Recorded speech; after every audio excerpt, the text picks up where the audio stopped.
So why startups fail? The most common reason that startups fail. I see people commenting on this. Often I'll see little surveys on LinkedIn where people are putting up the question, what's the most common reason for a startup to fail? I am an entrepreneur. I have been involved in a startup, Riderflex, our recruiting firm. And because of our podcast, our Riderflex podcast, I interview entrepreneurs and startup executives and founders all the time. Over 200 guests, by the way, on the Riderflex podcast. So, and I've visited with, and I have advisory board members, and I know lots of people involved in startup. So I want to give you my take on it based on my own experiences and my network. I know everybody has an opinion on this. I'm sure that consulting firms have run a bunch of stats on it. Here's my opinion on why startups fail. Important message for anybody out there thinking about, starting their own business. Here it is. Ready? Big secret. Top secret info I'm giving you here. People. It is usually the people.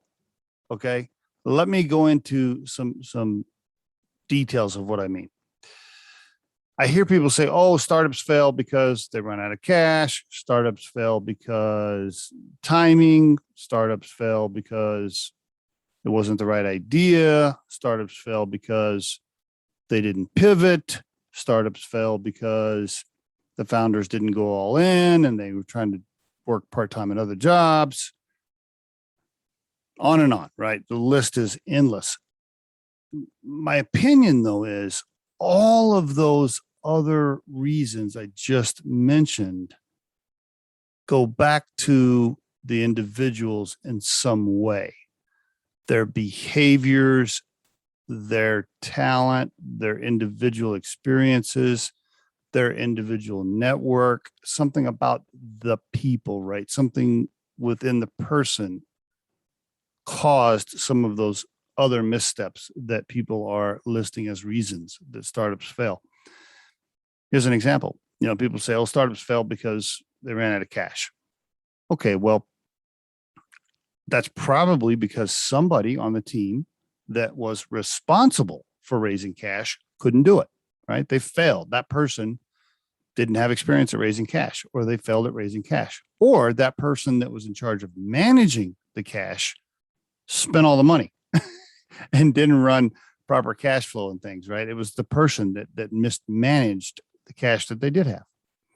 And people say, oh, they didn't pivot or it was timing. Well, same thing. You got founders that are involved. They have to make the decisions on when to pivot or change or when to launch, et cetera. They're making those decisions, themselves. It goes back to the individual. With all of that said, I do think the human nature, people aspect of it usually is the reason, meaning that somebody wasn't getting along, the founders got at each other, personalities, egos, poor communication between the team. Usually it comes down to that. Like, I just think it's absolutely critical to have early founders. I'm talking about startup situations where, you're starting from a napkin, all right? Let's set aside a startup that immediately got funded $10 million by some VC in San Francisco. Let's set that aside. Other startups that are bootstrapped and things like that, right? Which is the most common. You got to surround yourself with the right person. Somebody that not only balances your skill set, right? Maybe you're like the ops person and they're the salesperson, or maybe they're great at finance and you're good at sales, or maybe you're a coder, software engineer, and they're great at marketing.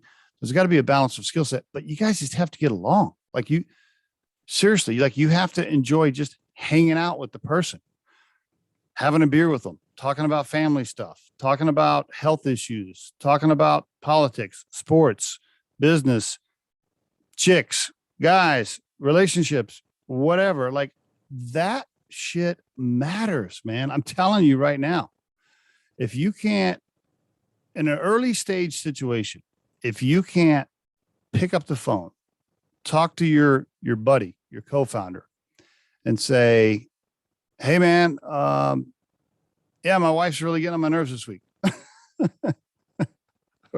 or whatever, right? Whatever the topic is.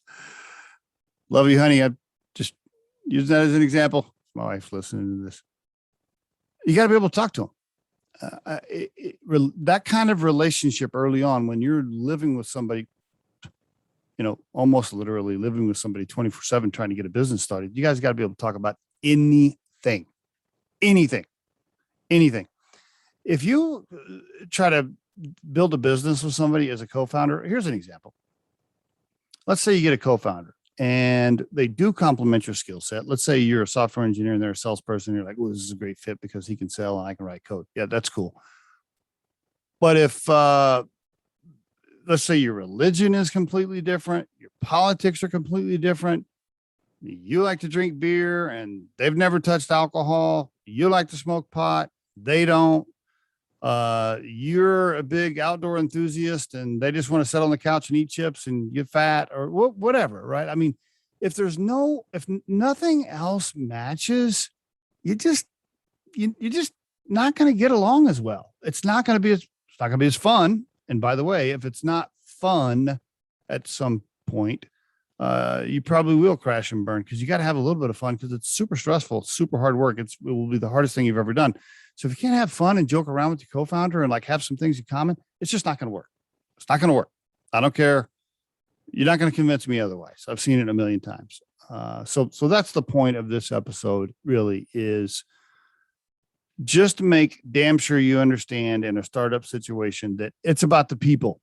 It's about the people, and it's about who you surround yourself with early on. Make sure that you really get along with those folks and you guys have a great, outstanding relationship, and you can trust each other with each other's families. That will matter. It's about the people.